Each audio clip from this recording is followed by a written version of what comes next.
Hey, shalom, shalom, shalom. First and foremost, call hello, Yahweh, Ba'ashim, Yahushua, Ba'ashim, Rakawadash. Once again, double honor squad to the apostles, bishops, and elders of Great Millstone who rule well. Salutations also go out to the fellow Akim out there on the highways and byways, pushing this truth across the four corners of the earth, trying to wake up the remaining hopefully elect, because time is indeed short. All right, these devils are making moves. All right, even as I speak, they know their time is short, as the scripture says, Revelation 12 and 12. So you're getting ready to see these horns come out, all right? This is another history lesson into what's going on over there in Africa, in specific countries such as Mali, the Congo, Nigeria, Ivory Coast, places like that. This has been going on, these French territories, such as it were. And this is going, man, woo! When you find out, that's why it's a good thing. And we try to encourage you here at Great Millstone to dig into this history. Same thing with the scriptures, all right? You need to understand that secular history because it coincides with biblical history. For those of you that doubt the legitimacy of the scriptures, the validity of the scriptures, all right? You're the one at the end of the day coming out looking like a fool, and you're getting all this information for free. That's the that's the thing. You pay all this money, you go into huge debt, going to this devil's schools to learn what? His narrative. Things that are going to aid your oppressor in oppressing you. But like the scripture says in John 8 and 32, the truth will set you free. The truth, not his truth, the truth. And that's what we are here on the highways and byways attempting to do, But the word is going to reach who it's meant for. At the end of the day, we have no personal control over that, all right? Let me see if I can remember that scripture. Hold on, Salakia. Just did it the other day at camp. Let's see. Is it 1 Corinthians 4? Hold on. Let's see.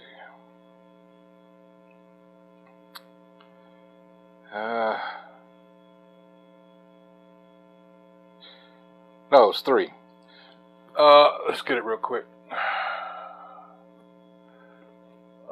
Right, because we're doing what we were instructed to do, all right, and here it is. So then, all right, I started 6. I have planted, Apollos watereth, but the Most High gave the increase. So then, neither is he that planteth anything, neither he that watereth, but the Most High that giveth the increase.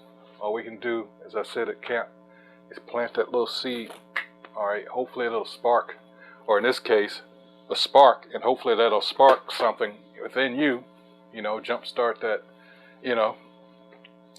that fire in you, and maybe the Holy Spirit, will do the rest. All right. Oh man. So let's go ahead. I don't want to talk too long like I usually do. Let's go ahead and roll this. This is, like I said, the conflict that's going on over there with these pieces of shit. They've been instructed to even leave the country of Niger, and they say no because what? Algeria and all these other countries, they want them out because they discovered what? That behind the scenes, they were responsible for, like in Nigeria, Boko Haram, all right, that so-called terrorist organization.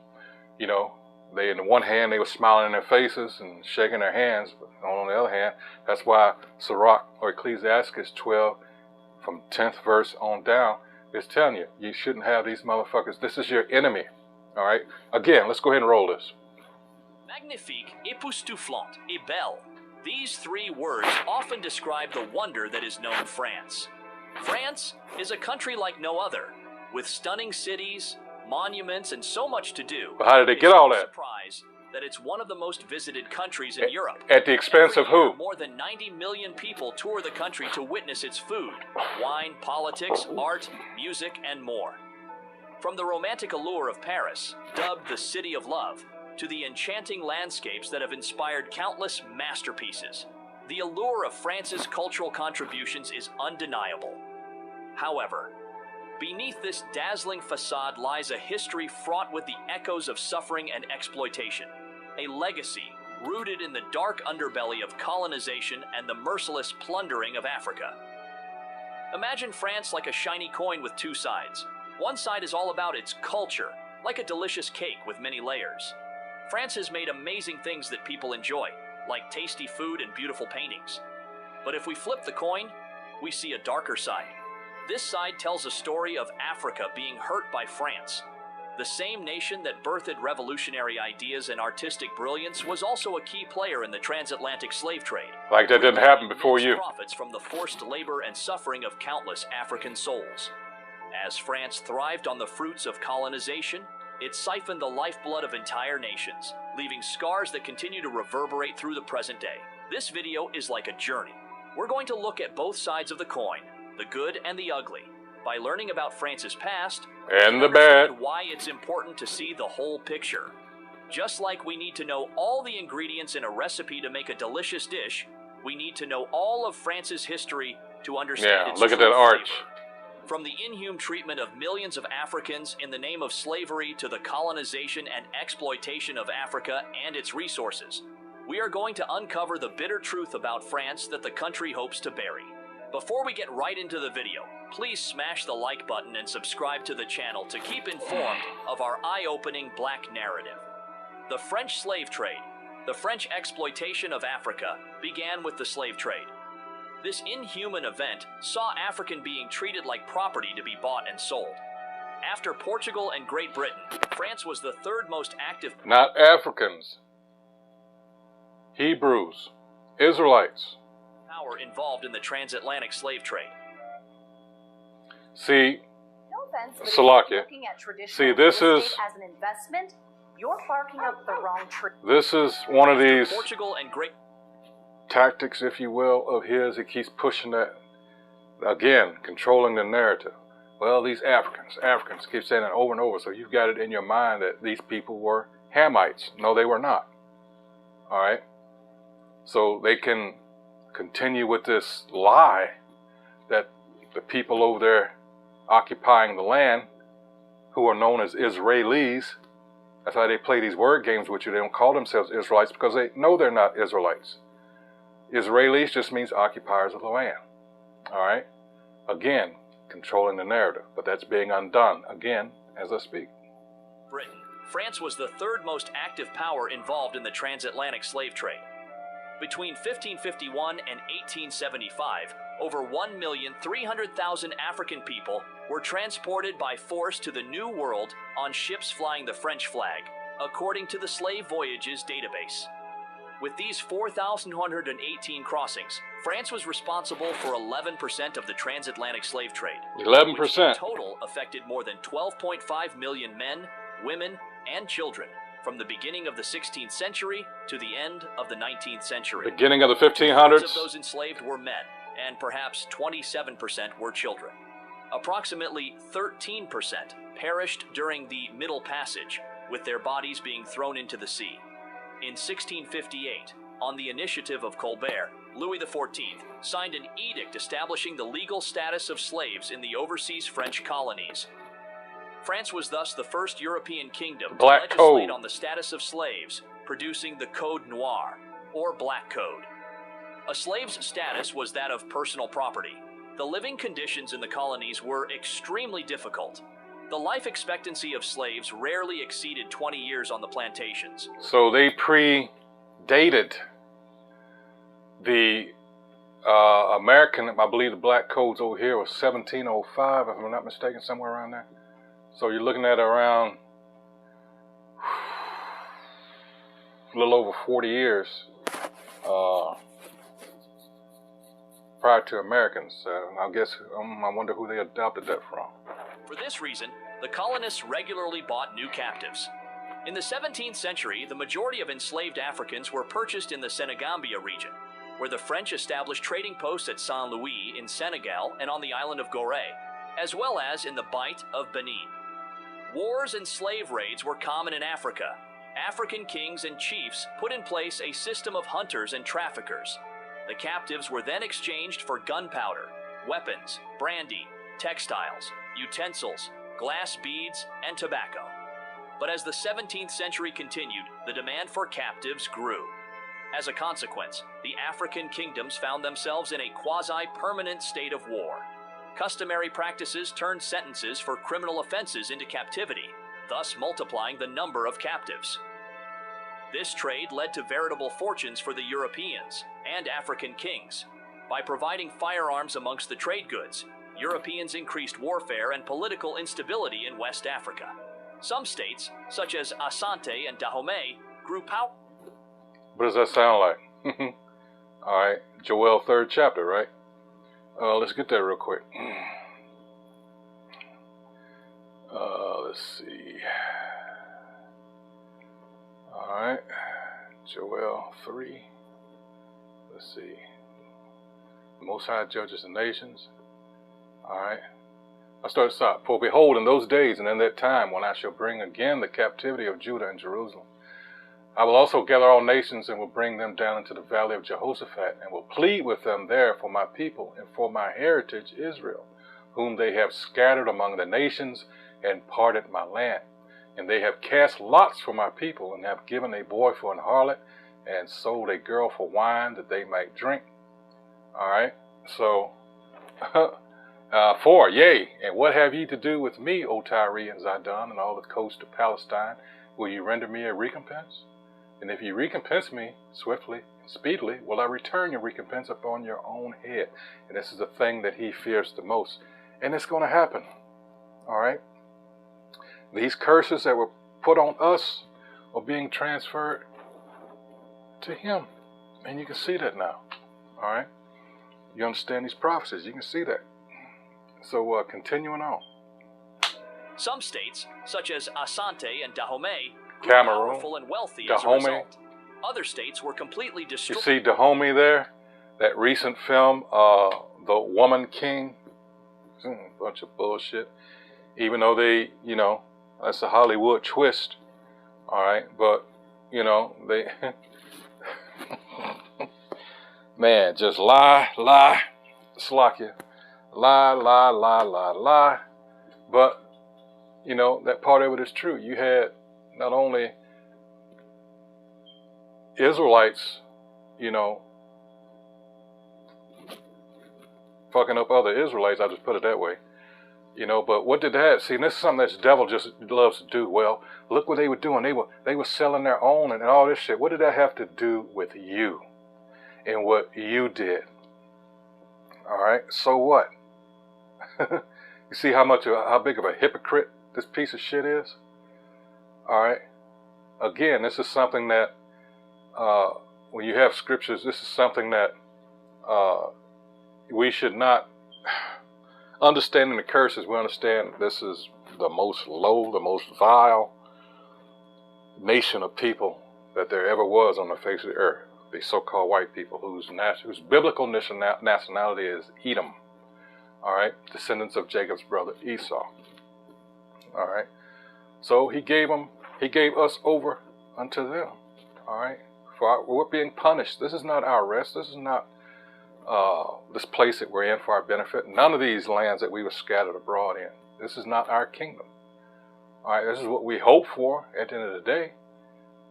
But like I said, we see a little light at the end of the tunnel. It's getting brighter. All right. Signifying that, hey, this devil's time is up. And like I said, Deuteronomy 30:7, these curses are being put on them now. You're seeing more of them jobless and therefore homeless, in dire straits. You're seeing all the resistance to these devils and these Edomite nations, and in this case, in their territories. All right? You're seeing this. And again, that's prophecy. All right, continuing on. And their populations decimated as they were absorbed by rivals. Millions of Africans were forcibly removed from their homes, and towns and villages were depopulated. Many Africans were killed in slaving wars or remained enslaved in Africa. Many states, including Angola under Queen Nzinga and Bande and Congo, strongly resisted slavery. However, the interests of those involved in the trade proved too great to overcome. About 2/3 of the people sold to European traders were men. Fewer women were sold because their skills as farmers and craft workers were crucially important in African societies. The burden of rebuilding their violated communities fell to these women. While Nantes in France is known to be the home to some breathtaking churches and cathedrals, it once represented a dark chapter in the lives of Africans.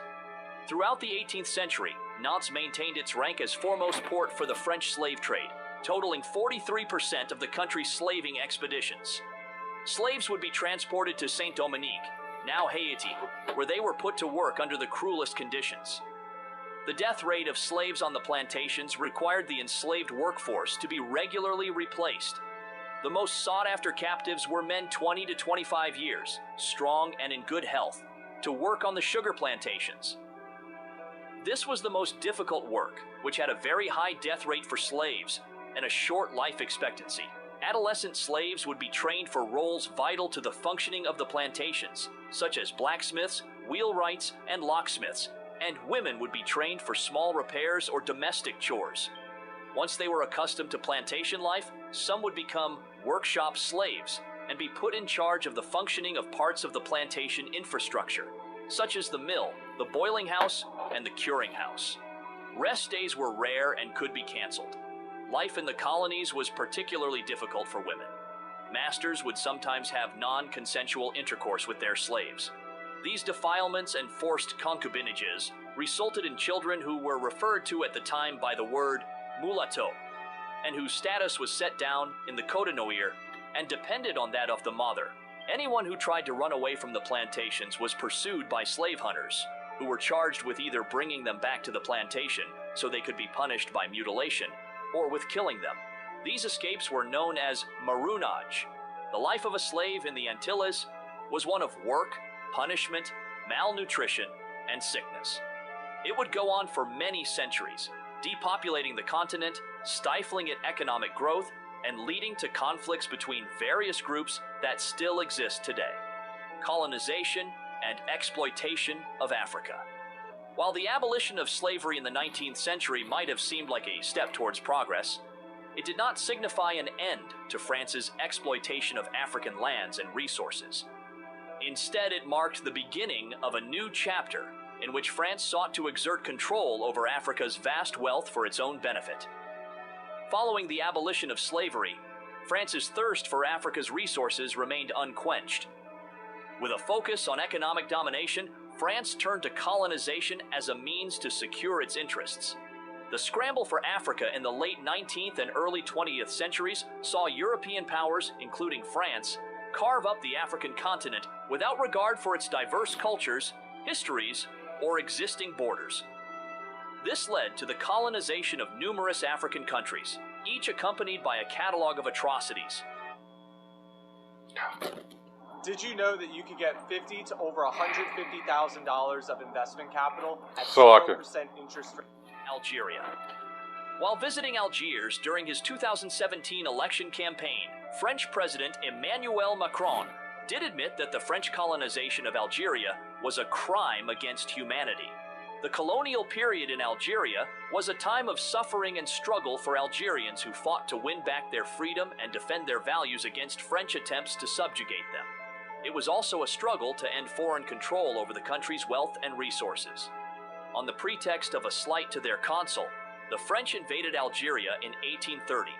Directed by Marshal Bugeaud, who became the first Governor-General of Algeria, the conquest was violent and marked by a scorched earth policy designed to reduce the power of the native rulers, the Dey, including massacres. You know what? That's just it. So don't you complain, you damn Edomites, you so-called white people, when this, and not when, but, you know, I mean, it is going to happen. I should say it's not if, it is just a matter of time. All right, so, hey, don't complain. I don't want to hear it. All right? Mass defilement and other atrocities. Mass. Between 500,000 and 1 million from... Damn, mass defilement. What the fuck? Damn. Oh boy. Approximately 3 million Algerians were killed in the first 3 decades of the conquest. In 1834... 3 million in 30 years.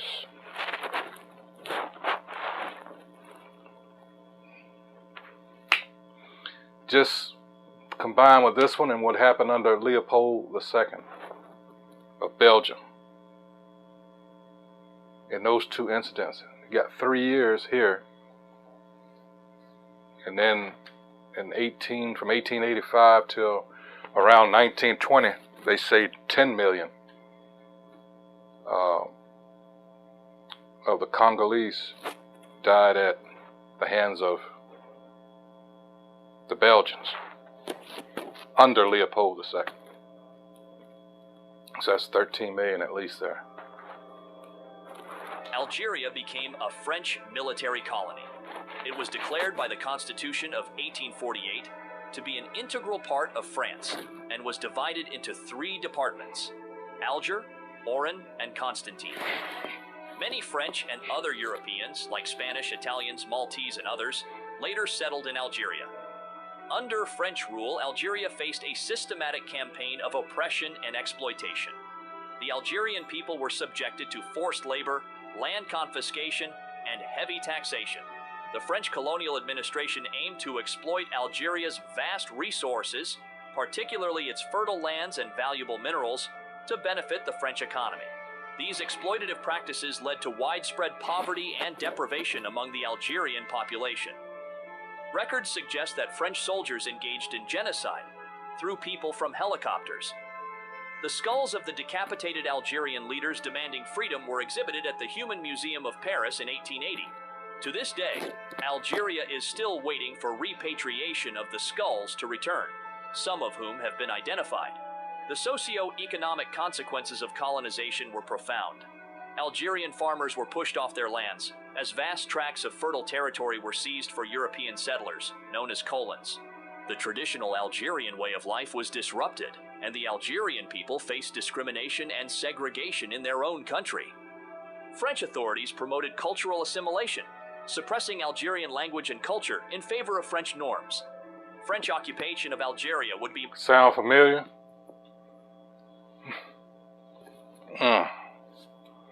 These are the tactics, alright, used through Edomites, no matter which lands they conquer.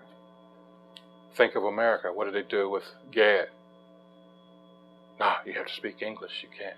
Washing out their mouths with soap if they dared speak their own native language.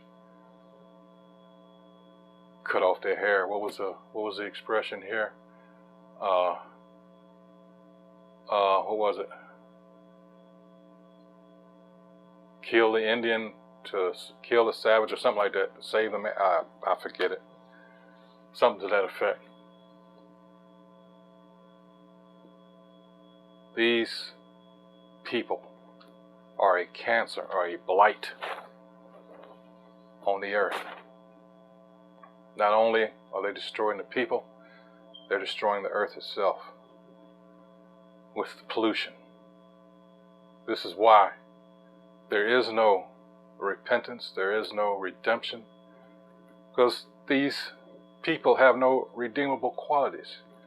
That's why they're going to be done away with when you read Obadiah, as a people. Rightfully so. Marked by a long list of massacres, even to unarmed civilians. This was a series of attacks by French colonial authorities and Pied Noir settler militias on Algerian civilians in 1945 around the market town of Sétif, west of Constantine, in French Algeria. In response to French police firing on demonstrators at a protest on May 8, 1945, riots in the town were followed by attacks on French settlers in the surrounding countryside, resulting in 102 deaths. The French colonial authorities and European settlers retaliated by killing between 6,000 and 30,000 Muslims in the region. Both the outbreak and the indiscriminate nature of its retaliation marked a turning point in Franco-Algerian relations. leading to the Algerian War of 1954 to 1962. Founded in 1954, See, you got to understand too that that's a good thing he mentioned that, because that's the same period. See, what a lot of people don't realize, and I have the book here somewhere, I just didn't think to bring it out before this. This book I have, it tells you that right after World War II, or after the bombings of Hiroshima and Nagasaki in 1945, there were accounts from sailors in the merchant marines how they were gearing up already for Vietnam, taking equipment and personnel in that region, because you understand France also fucked them over.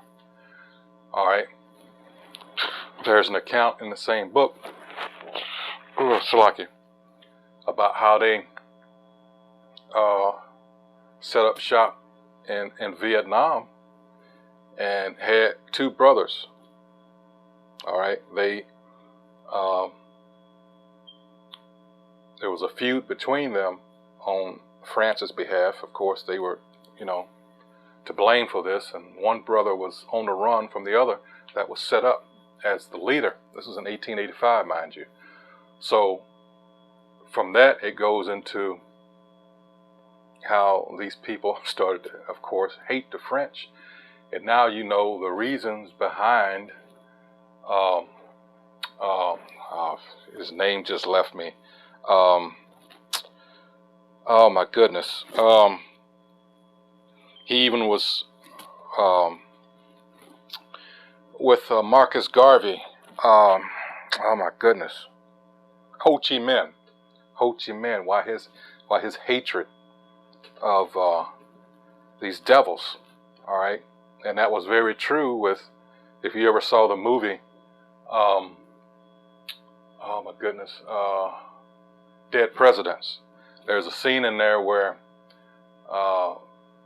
you see leaflets, pamphlets, you see nailed to the tree. They were telling the so-called black man, this is not your war, go home. There was a lot more to it, but hey, Jake, and you see the, what's his name, the actor,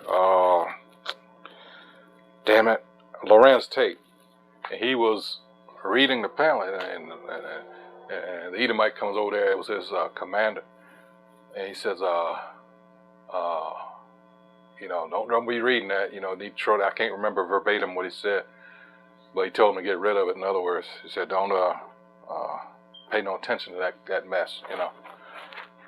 But hey, he was trying to tell him, because he, unbeknownst to a lot of people, was, had inquired to what was going on with all these lynchings and stuff,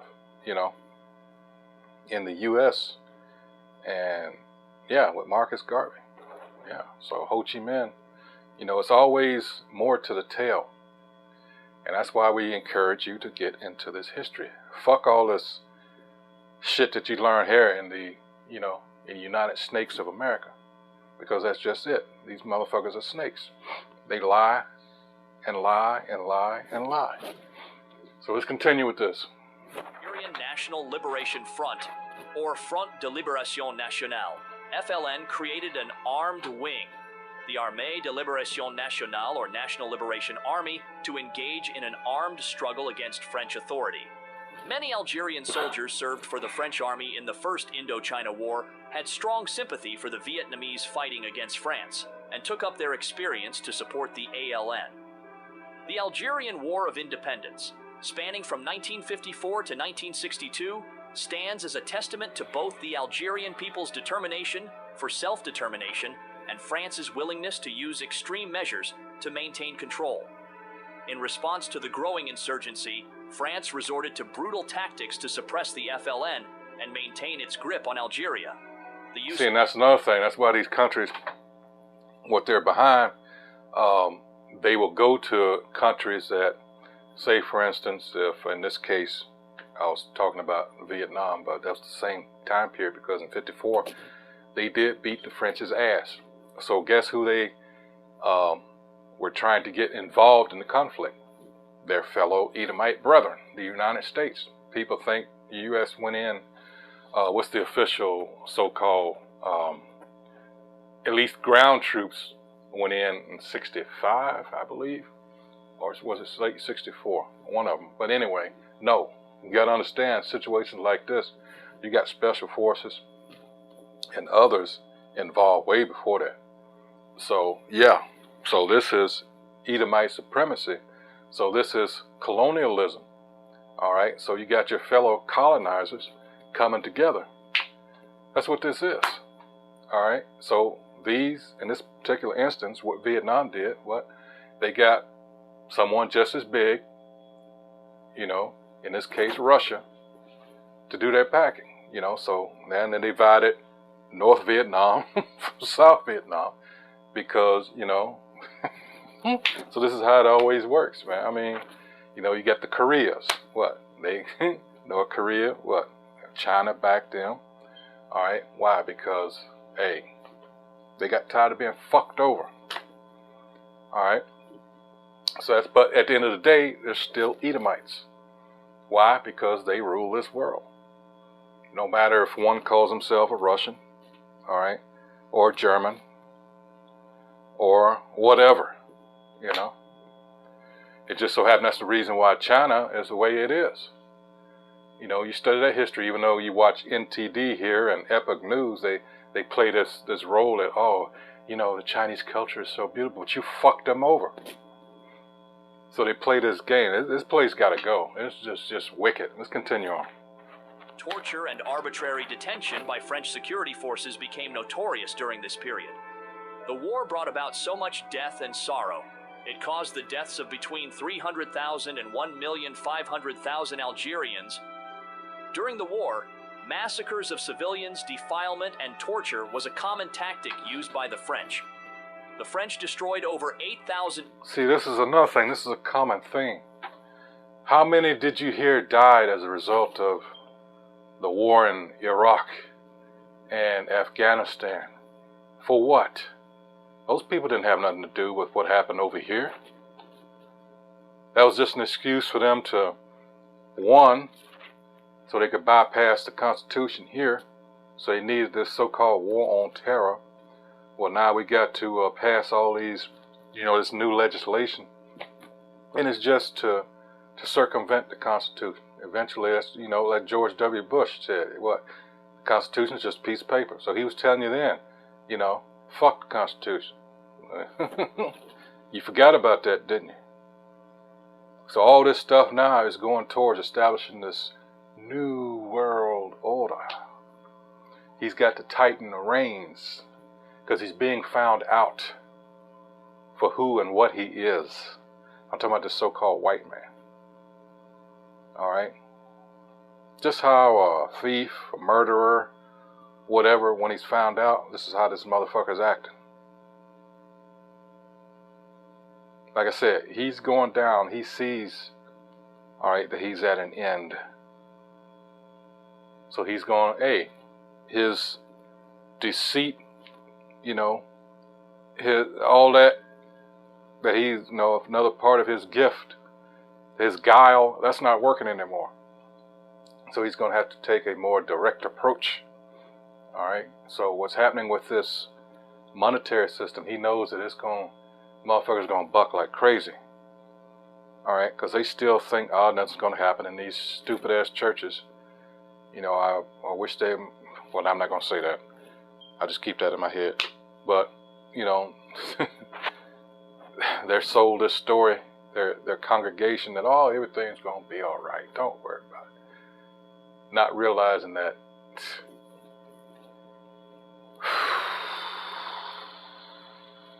It's going to be complete lawlessness out here. All right. Continuing on. Villages and relocated over 2 million Algerians to concentration camps, with some being forced into labor. When you have these woke revolutions, it requires all of us at some point to say, no, I'm not going to do this. A nation has to have civic education. They have to see what I mean? Camps. See what I mean? That was the perfect commercial. Controlling the narrative. The woke. See, that's another video. Anyway, continuing on. A notable instance of defilement was that of Jamila Boupasha, a 23 years old Algerian woman who was arrested in 1960, accused of attempting to bomb a cafe in Algiers. Her confession was obtained through torture and defilement.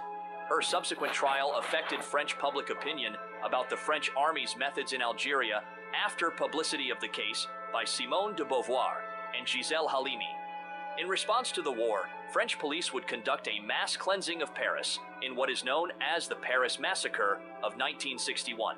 Under orders from the head of the Parisian police, Maurice Papon, the National Police attacked a demonstration by 30,000 pro-National Liberation Front Algerians. After 37 years of denial and censorship of the press, in 1998, the government finally acknowledged 40 deaths, while some historians estimate that between 200 and 300 Algerians died. These deaths was due to heavy-handed beating by the police, as well as mass drowning, as police officers who threw demonstrators into the River Seine. The war's impact extended beyond the battlefield, leaving scars on both Algerian society and French public opinion. International condemnation of French actions further intensified as reports of torture and human rights abuses surfaced. The Algerian War of Independence concluded with the signing of the Evian Accords in 1962, leading to Algeria's formal independence. However, the legacy of colonization and the war's brutality continue to shape Algeria's socio-political landscape to this day. The scars left by the conflict run deep, underscoring the lengths to which France was willing to go to maintain its control over its African territories, leaving a painful legacy of suffering, trauma, and a fractured national identity. Senegal. The history of France's colonial legacy in Senegal is marred by a series of atrocities that reveal the deep-seated oppression and disregard for the lives of the See, by and large, and I should have said this earlier, I apologize. The Algerian thing, a lot of those people there are Ishmael. You know, they inhabit Libya, and, you know, it's very few. Well, original, you know, where you got put.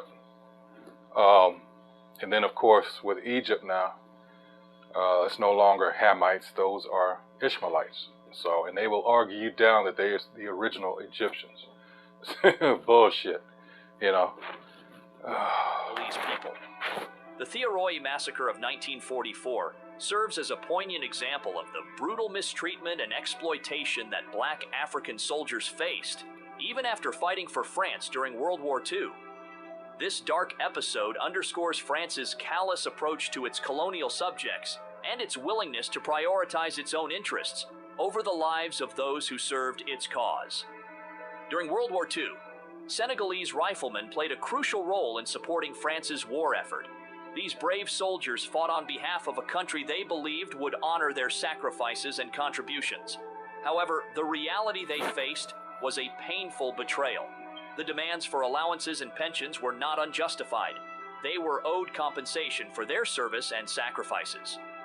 The fact that these demands led to their brutal suppression and death demonstrates France's indifference to the well-being and rights of its colonial subjects. The Thiaroye Massacre vividly illustrates this indifference. On the evening of November 30th, 1944, French soldiers turned their weapons on the very men who had fought alongside them. The victims were Senegalese riflemen. Never trust thine enemy. Here are the people that fought and died on your behalf. And then because they had the nerve to request that they be compensated for all that they suffered, they bled, they sweated, on your behalf, mind you. And then you turn around. Again, that's why it says in those scriptures, so, hey, let's get it. A particular one, hold on. Damn shame.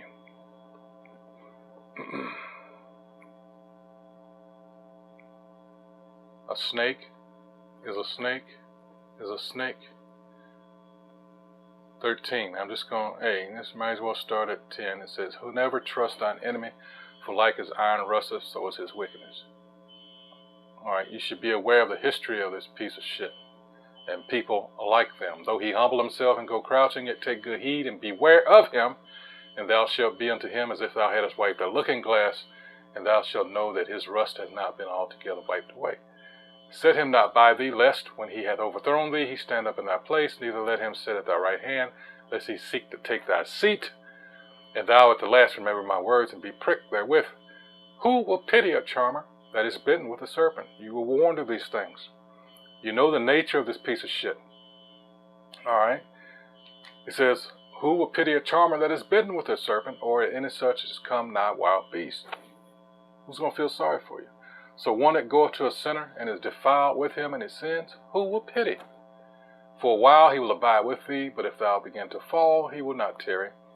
An enemy speaketh sweetly with his lips, but in his heart he imagineth how to throw thee into a pit, which, in this particular case, I'm making reference to. He knew what he was going to do before he did it. Alright? He will weep with his eyes, but if he find opportunity, he will not be satisfied with blood. If adversity come upon thee, thou shalt not find him there first, and though he pretend to help thee, yet shall he undermine thee. He will shake his head and clap his hands and whisper much and change his countenance. Never, ever, ever. Like I say, we're put into his charge because of our disobedience to the Most High. But you're supposed to treat him like you're serving someone with a long-handled spoon. Yes, you're keeping your distance. Alright? You should never have to. Alright? You know, the position that we're in, he's never going to be your friend. Alright? And you'd be better off knowing that, but a lot of our people, they get fooled by, these devils smile at them or pat them on the back. You forgot that song by the, was it Undisputed Truth? Smiling Faces? Yeah. Continuing on. The victims were Senegalese riflemen, and the perpetrators were their own commanding officers. The soldiers were ruthlessly killed for daring to ask for what was rightfully theirs.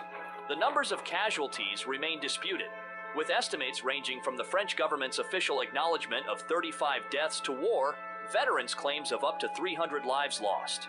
The aftermath of the massacre further reveals France's disregard I believe the veterans. those who had fought in its service.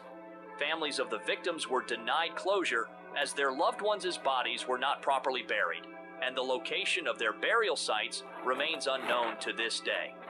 The lack of recognition and respect for their sacrifices compounds the pain of those who lost their family members. The French government's attempts to conceal the truth and distort the narrative are particularly reprehensible. The issuance of a circular claiming that the riflemen had received their remunerations, despite evidence to the contrary, reflects a concerted effort to... John 10 and 10, this is all this piece of shit knows. John 10 and 10, this is his history here. Ever since he was let loose, going from the Renaissance, alright? That little season, alright? This is St. John 10 and 10. There's a reason. The thief cometh not but for to steal and to kill. That's all they've been talking about since you've been watching this video. This is his history. This is his MO. This is how he rolls. The thief cometh not but for to steal and to kill and to destroy. I am come that they might have life and that they might have it more abundantly. And this is in red. This is the Lord. This is Yahweh Shai. Alright? See, that's why I read Sirach 12. See, this is you get when you trust in this devil. Like I said, there are no redeemable qualities on this piece of shit.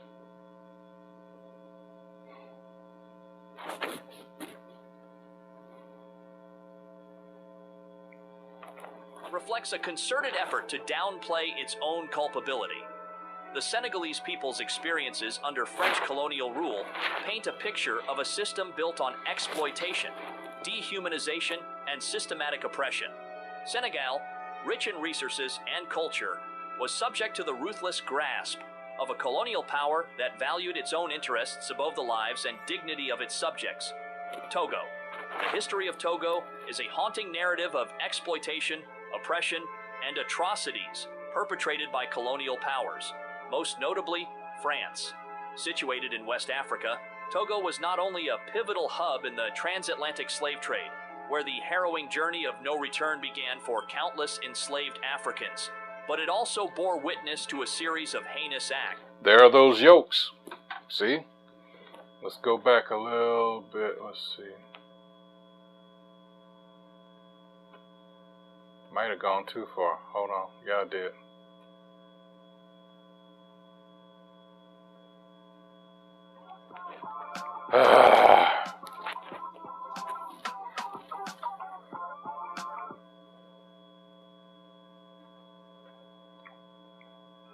This division was a clear display of colonial power's disregard for the atrocities perpetrated by colonial powers, most notably France. Situated in West Africa, Togo was not... Look at those yolks. Alright. not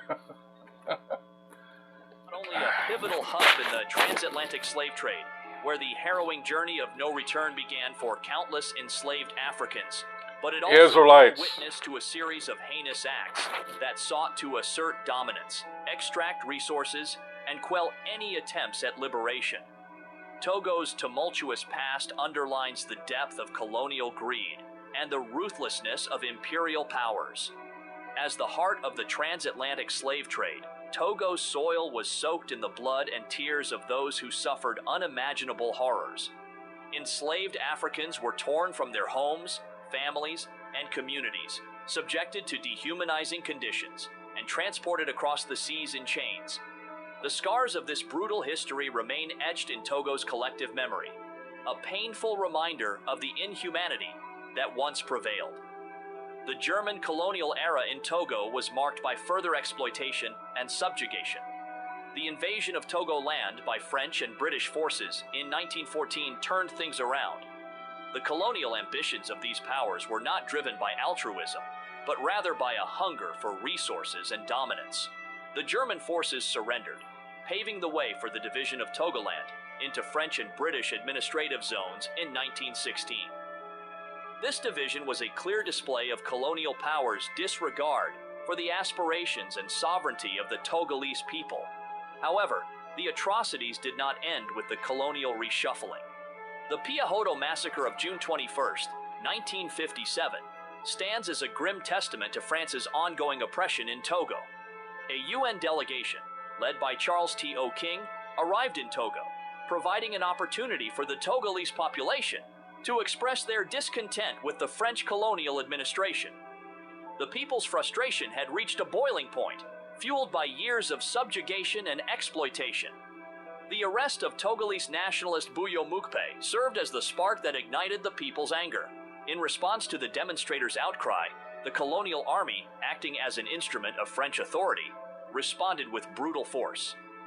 The Hoda market, a place of commerce and community, became a scene of tragedy as the army opened fire on the crowd. The consequences were dire. 20 lives were lost, and countless others were left injured and traumatized. The UN mission's tepid response highlighted the complex web of international politics and the seemingly insurmountable challenge of challenging entrenched colonial... Let's look up that word real quick. I believe that's how this is spelled. Tepid. Let's see.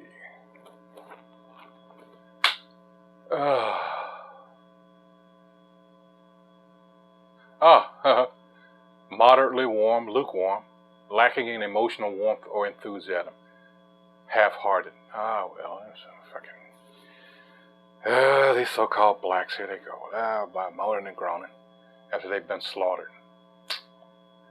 Lacking in passion, force, or zest. Oh, that's why you should feel the same way when this devil experiences what he's experiencing, it's going to get worse. It's far worse to come. But you see, here we go with those Christians. You know, those people are gone, you know. Challenging entrenched colonial powers. The Piahodo massacre showed the violent measures that France was willing to take to maintain its grip on Togo. The massacre was not an isolated incident, but rather a reflection of a broader pattern of oppression, resource exploitation, and stifling of uprisings. France's stranglehold on Togo's resources was a strategic endeavor aimed at enriching the colonial power at the expense of the indigenous population. This exploitation manifested in the extraction of valuable resources, including minerals, timber, and agricultural products, which were shipped back to France to fuel its economic growth. The suffering endured by the Togolese people was not confined to economic exploitation alone. The yoke of colonialism brought with it cultural erasure, social disintegration, and political suppression. Traditional practices and knowledge were devalued and suppressed in favor of European norms and ideals. The imposition of foreign systems disrupted existing social... So I got to ask you a question. You go into his colleges, universities, institutions of higher learning, what do you think you're doing? All right? You're furthering his cause. You're helping him. And you should see, Jake. I mean, it's one thing to try to do things. You know, you got a family, you got obligations, all right? But you have to know. That's why it says knowledge is power. You have to know what you're into, all right? All that Masonic bullshit, all right? All that Greek and Roman shit, all right? Again, if you understand the connection to the past there, a lot of you probably wouldn't go to college. Or if you did, you know, it's just about being in your right mind. That's what I'm trying to stress. And being in that American mindset ain't it. It never has and it never will be. Continuing on.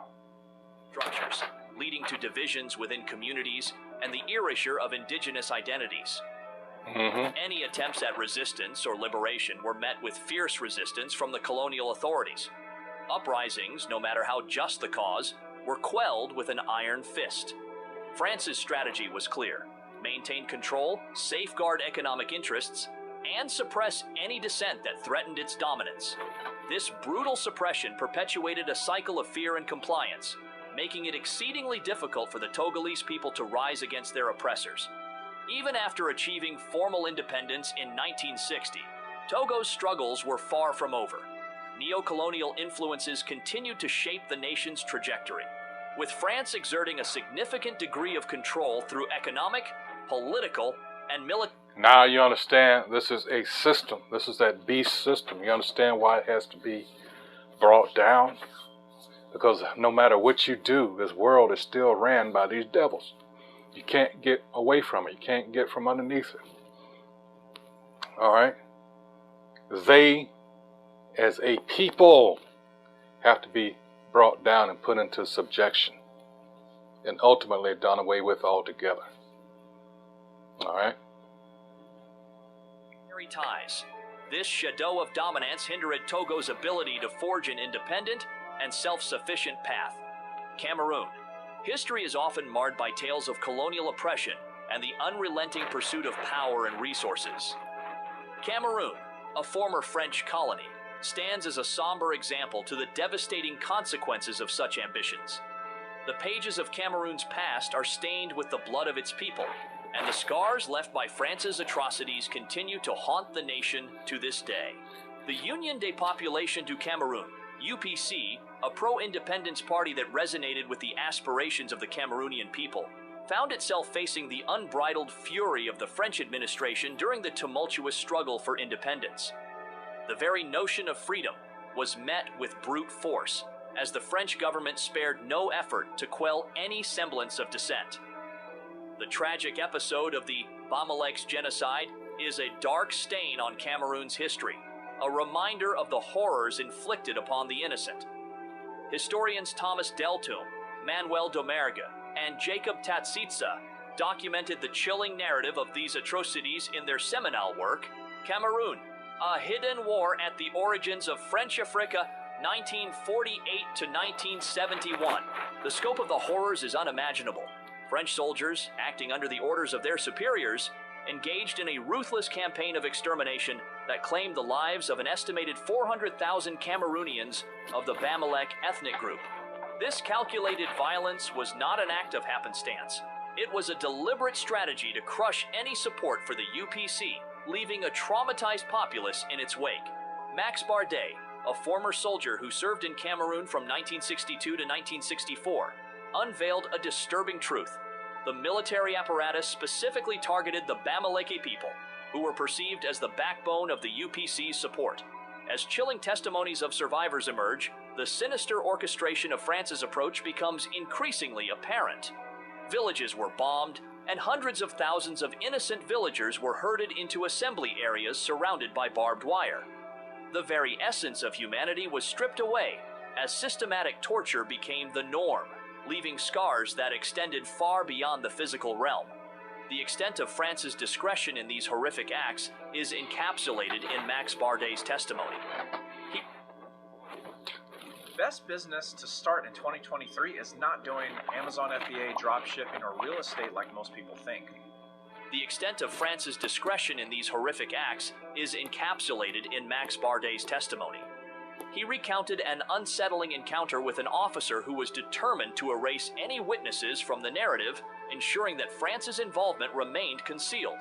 The pursuit of power and influence had driven the nation to such depths that even acknowledging the atrocities committed on foreign soil was a risk too great to take. Roland... But see, this is, they deem this critical race theory. The truth is a theory. Because their fragile psyches can't handle it. You shouldn't have done it then. You're benefiting off, and this is America too. I'm talking about the nation of Edom as a whole, because doesn't matter where they are. It's fucked up. Alright? So, in an effort to conceal this and spare your children and your grandchildren, alright, the truth of who and what you really are, oh, that frightens you. So you have to come up with all this woke shit. Label it as woke, as critical race theory. You know, you motherfuckers got some nerve. And I, for one, cannot wait to see you get your comeuppance, as they say. Alright, and it's gonna happen. Doesn't matter what you do, this is the Most High. Sorry, your power doesn't go that high. You were permitted to do what you did in order to punish us. That's what you were set up to do. All right, but now that time's coming to an end. All right. Let me find the scripture for that. All right.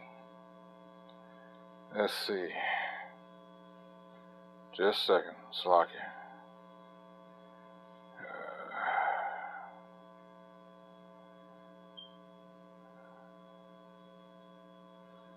Alright, this is going to be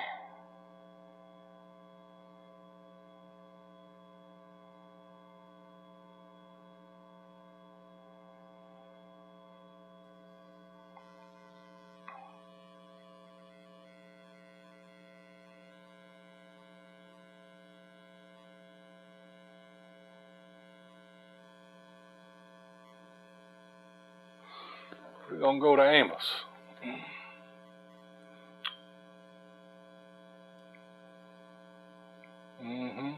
Yeah, you thought you got away. Oh no.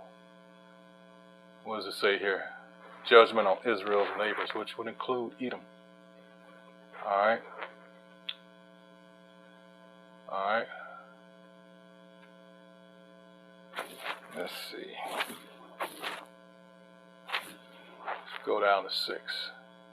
Thus saith the Most High Yahweh, for 3 transgressions. Alright.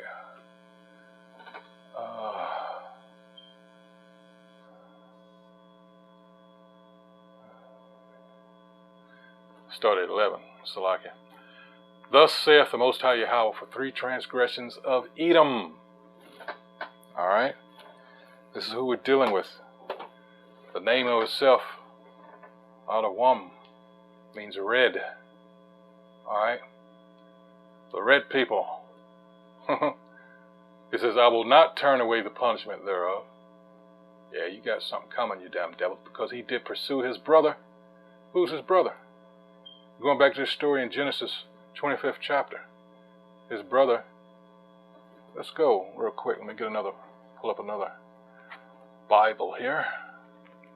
So you can, for those of you not familiar, this is what we've been dealing with. This is the hatred.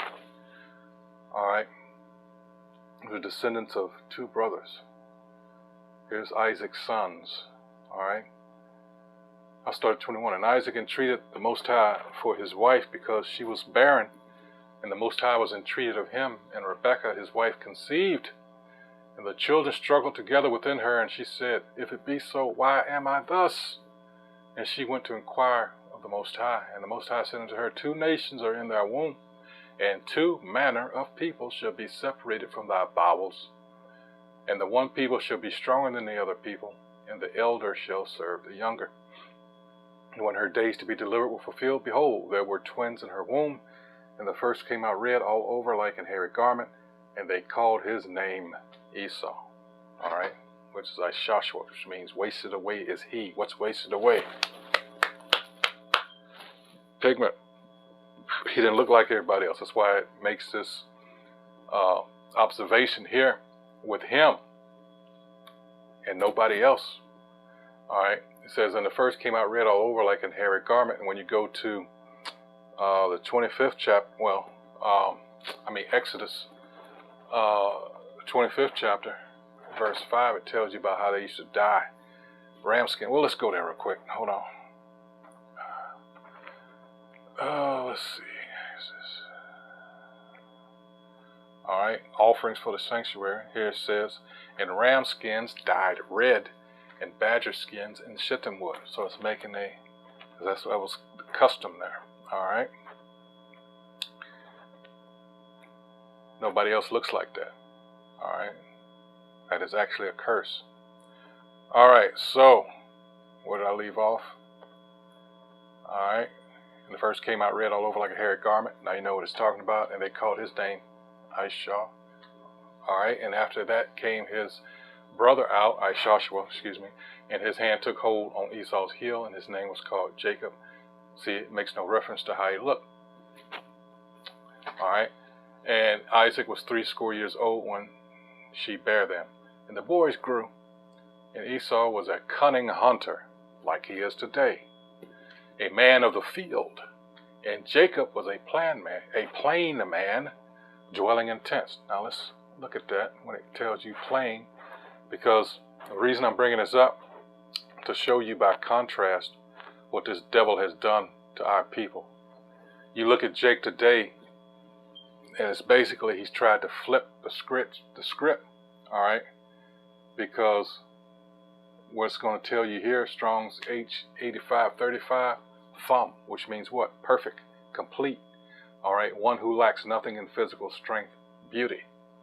But what has he done to our people's minds? Alright, we're the ones that are looked at as the wild ones. Whereas here, it says complete, morally innocent, having integrity. You don't even want to be around your own people. And that's in Jeremiah 9th chapter. Alright, this is who and what he's turned us into. Alright, it says the last one who is morally and ethically pure. By contrast, the so-called white man was looked at as what?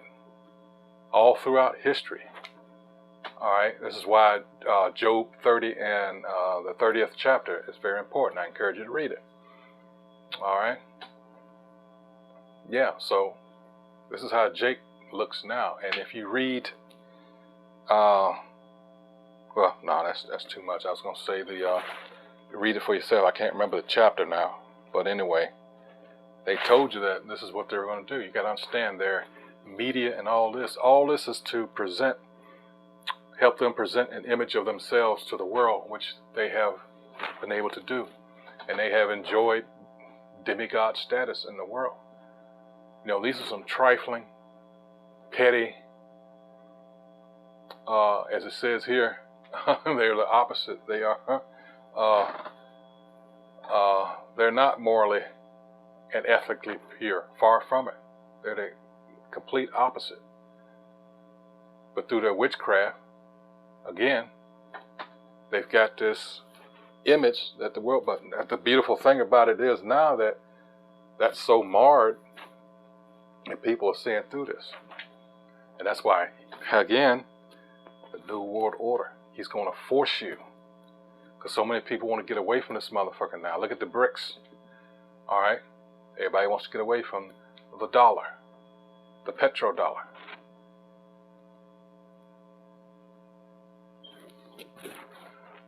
See how much we're left in the video here. Hold on.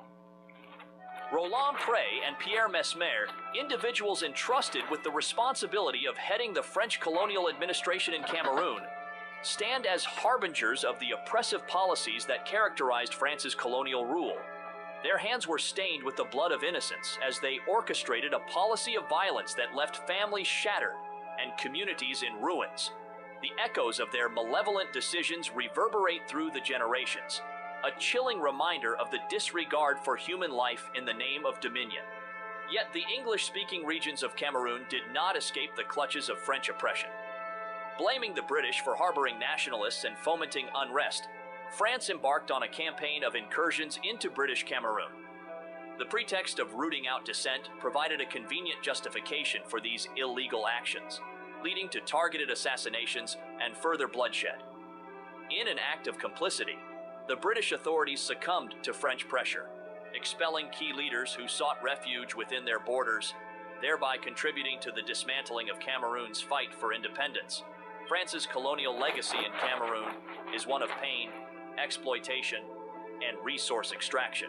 The richness of Cameroon's natural resources became a source of both wealth and suffering, as the French government ruthlessly exploited the nation's assets for its own gain.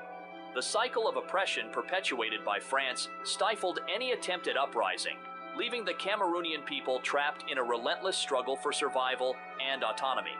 The scars inflicted during those dark times are not easily erased, as they continue to cast a long shadow over the nation's present reality. Going through this video, it becomes clear that we've only begun to uncover the extensive list of France's actions in Africa that can be labeled as atrocities. Part 1 of our exploration has revealed disturbing instances, yet it's evident that the surface has barely been scratched. As we move into the next part, a more intricate picture emerges. Not only were multiple countries subject to exploitation, but we also witness the persistent grip that France maintains over its former colonies. This happens even after these nations have gained independence from their colonial oppressors. This control enables them to lay claim to the country's valuable resources and siphon off their wealth. The journey ahead promises to expose further layers of these unsettling realities, highlighting the ongoing impact of colonial history on the African nations and their struggle for autonomy and equitable development. This brings us to the end of this video. Tell us what you think in the comment section, as we are always interested in your thoughts. As always, don't forget to like the video, subscribe to our channel. Yeah, let's get a few, the first one talks about Haiti as bold for becoming the first nation to be independent. The role Britain played in the transatlantic slave trade and what they did in all their colonies. What the French did in Algeria and all other colonies. What the Belgians did in Congo, I mentioned that. What the Germans did in Namibia, which if you look at what they did to a lot of the Namibians, all right, it's my firm belief that that was the basis of their, the ones pretending to be us and that Holocaust mess, all right? Let's see. I love this documentary. It really is an eye-opener, not just France. Europe as a whole, that's true. The universe is correcting itself as we speak. Okay, if that's your way of saying, you know, like I said, you know, these, okay, blah, blah, blah, blah, blah. Yeah, Lumumba, Patrice Lumumba. Again, something else. President Eisenhower signed off on that operation. And I believe it was a year ago or 2 years ago, the motherfucking Belgians who were responsible for this, and they disposed of his body in acid. But what the Belgians did a year or two ago, I can't remember exactly, they held a ceremony to present the descendants of Patrice Lumumba with what was left, and it was a tooth. Yeah, they went there. Here he is. Like I said, you're seeing more scripture, and I love this. The Bible says those who lead into captivity shall go into captivity. All right, Revelation 13 and 10. Beautiful. This one says we ask for more truth. All right. Name those who are responsible for making these horrible decisions. Show how their families are living today. Again, CRT. They do not want to woke. All right. Shame on France. Even today, Senegal can't be described as independent because France owns even the fish in the sea of Senegal. They have the nerve to say we're lazy when they've never worked a day in their lives to earn the riches they have now. It all belongs to us. All right. And that came up recently. Someone was, I can't remember which country it was about, who was it? That'd be another video. But this one is gone. Oh my goodness. In any case, I hope you've enjoyed the video. I know it was long, but yeah, this is something that you need to be aware of. This is the history here. This just didn't come up 100 years ago, 200 years ago. It's been going on with this region since the 1500s, early 1500s. It says at D Magic 1100, these things, he's talking about nation of Edom, they're not humans, are disgusting and do not deserve mercy when the time comes. What? James 2 and 13. Let's close out with that. And that will be beautiful. Let's see. James 2 and 13. For he shall have judgment without mercy that hath shewed no mercy, and mercy rejoiceth against judgment. So there you go. So with that, until the next video, Shalom.